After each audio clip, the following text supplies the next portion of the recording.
सबैमा। आज पनि फेरि हामी अर्को ब्लग लिएर आएछौँ। आज चाहिँ स्पेशल अमिलो पिरो चटपटे बनाउने। ल आउनुहोस् हामी सँगै चटपटे बनाउन रेडी गरौँ।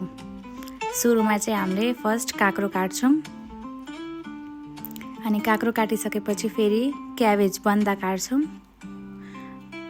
यस्तै छ हाम्रो कटिङ स्टाइल, मोटो मसिनो जस्तो भए पनि चपाएर नै खाने त हो।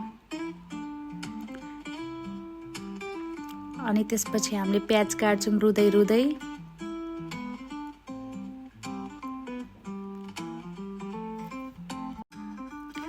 यही प्याज काट्दा म सधैँ रुदै रुदै पकाउँदै काट्दै गर्ने। त्यही भएर एकदमै प्याजसँग म रिस्सी काटेर पनि सकिसके। हामीले प्याज राखेपछि फेरि हामीलाई आफूलाई जति चाहिन्छ त्यति पिरो राख्ने तरिकाले खुर्सानी काट्छौँ।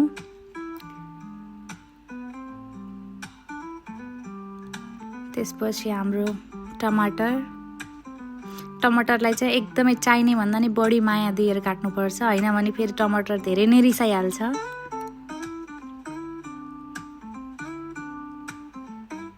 टमाटर पनि काटेर रेडी भयो। त्यसपछि हाम्रो बोइल आलु आयो। आलु चाहिँ अलिकति तातो भएर बिचारा मेरो हात डराइरहेछ, कता मलाई पोल्छ कि भनेर।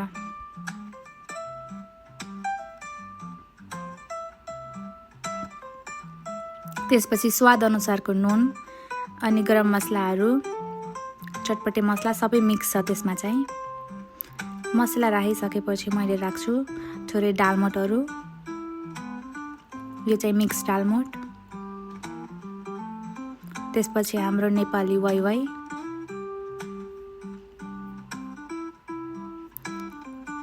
सबै कुरा राखिसकेपछि लास्टमा मलाई चाहिँ भुजा राख्न मन लाग्छ, किनकि नओसियोस् भनेर।